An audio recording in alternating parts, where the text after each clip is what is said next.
इस खास एक्सप्लेनर में सभी का स्वागत है।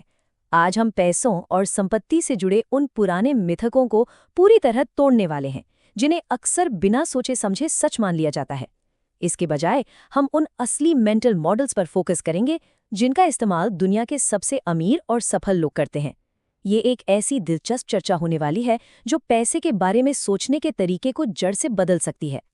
तो चलिए सीधे मुद्दे पर आते हैं। जरा इस आंकड़े को देखिए।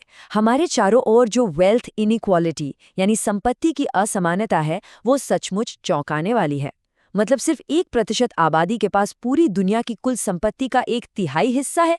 ये सच में हैरान करने वाला फैक्ट है। अब सबसे बड़ा सवाल ये उठता है कि आखिर इस छोटे से ग्रुप को ऐसा क्या पता है जो बाकी पूरी दुनिया से मिस हो जाता है। और यहीं से एक बहुत ही बुनियादी सवाल सामने आता है, आखिर असली संपत्ति या ट्रू वेल्थ का मतलब क्या है। देखिए, कमी या अभाव के दौर में बड़े होने की वजह से अक्सर काम को सिर्फ एक मजबूरी या रोज की जिम्मेदारी मान लिया जाता है। हमें यही सिखाया जाता है कि बस कड़ी मेहनत करो और एक सुरक्षित नौकरी पालो। इस पूरी अंधी दौड़ में अपनी असली प्रतिभाओं और रुचियों को खोजने का मौका ही कहाँ मिल पाता है। आमतौर पर समाज में अमीरी का मतलब क्या होता है? महंगी गाड़ियां खरीदना या फिर आजकल का मशहूर फायर मूवमेंट, जहां लोग जल्दी से पैसा कमाकर रिटायर होना चाहते हैं। लेकिन अगर हम असली अमीरों की डिक्शनरी देखें तो उनकी परिभाषा बिल्कुल अलग है। उनके लिए असली संपत्ति का मतलब है समय की आज़ादी। जब मन करे, जो मन करे, वो कर पाने की पूरी आज़ादी। इसका एक बहुत ही शानदार उदाहरण है फ्लिपकार्ट का एक्विजिशन। इस एक डील ने ऐसे युवा कर्मचारियों का एक ग्रुप तैयार किया जिसे आज फ्लिपकार्ट माफिया कहते हैं।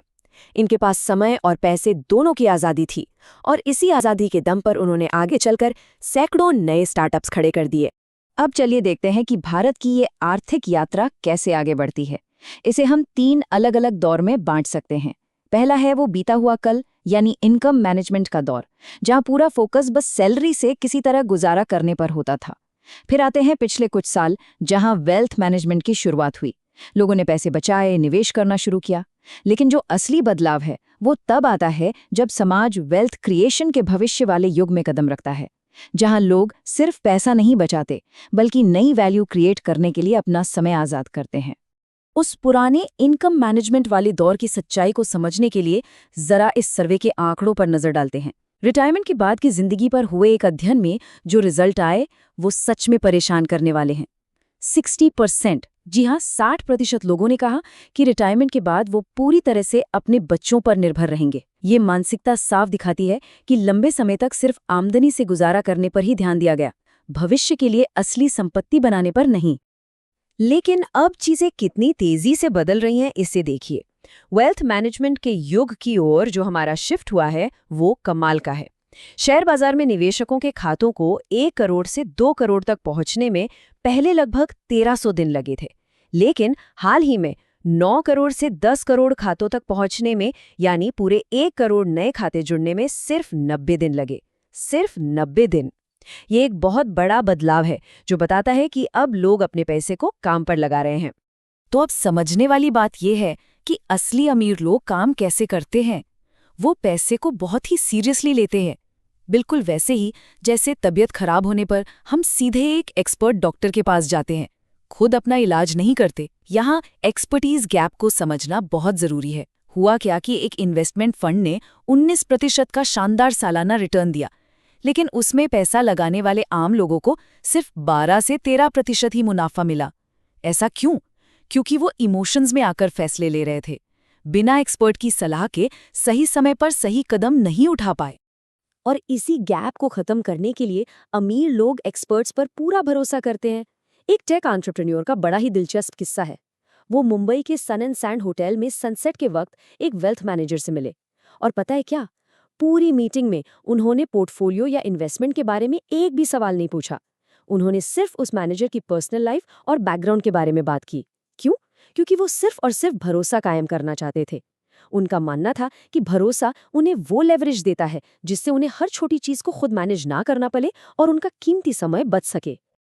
अब यहाँ जो सबसे दिलचस्प बात निकल कर आती है वो ये है कि कंपाउंडिंग का ये जादू सिर्फ पैसों तक सीमित नहीं है। डेविड एप्स्टीन की एक बहुत मशहूर किताब है रेंज। उसमें रॉजर फेडरर का बेहतरीन उदाहरण है, जिन्होंने शुरुआत में कई अलग अलग खेल खेले और उसी अनुभव की वजह से वो टेनिस के लेजेंड बने। बिल्कुल ऐसे ही जब बड़े बड़े सीईओज अलग अलग इंडस्ट्रीज में जाते हैं तो उनके साथ जो चीज़ें कंपाउंड होती हैं वो है उनकी लीडरशिप, उनकी प्रतिष्ठा और लोगों का उन पर विश्वास। ये वो असली खजाने हैं जो समय के साथ लगातार कई गुना बढ़ते रहते हैं। और इसीलिए ये बात हमेशा याद रखनी चाहिए, तुरंत मिलने वाली छोटी सी खुशी या इंस्टेंट ग्रेटिफिकेशन के लिए कंपाउंडिंग के इस धागे को कभी नहीं तोड़ना चाहिए। सिर्फ 15% की हाइक के लिए बार बार नौकरी बदलना या अपने पोर्टफोलियो में अचानक थ्रिल के लिए नए नए एक्सपेरिमेंट करना आपके लंबे समय में बन रहे भरोसे और रेपुटेशन को पूरी तरह बर्बाद कर सकता है। टाटा जैसे मजबूत ब्रांड को ही ले लीजिए, उनका ये अटूट भरोसा एक दो दिन में नहीं बल्कि दशकों की लगातार कंपाउंडिंग से बना है। वेल्थ क्रिएशन का माइंडसेट हमेशा भविष्य की तरफ देखता है। इसे हम नेक्स्ट लेवल फ्यूचरिज्म कह सकते हैं। सिलिकॉन वैली की सिंगुलैरिटी यूनिवर्सिटी की एक क्लास का बड़ा अच्छा उदाहरण है। सोचिए, अगर दुनिया में ड्राइवरलेस कारें आती हैं तो उसका पहला सीधा असर क्या होगा? आपको गाड़ी नहीं चलानी पड़ेगी। लेकिन इसके अगले लेवल पर क्या होगा?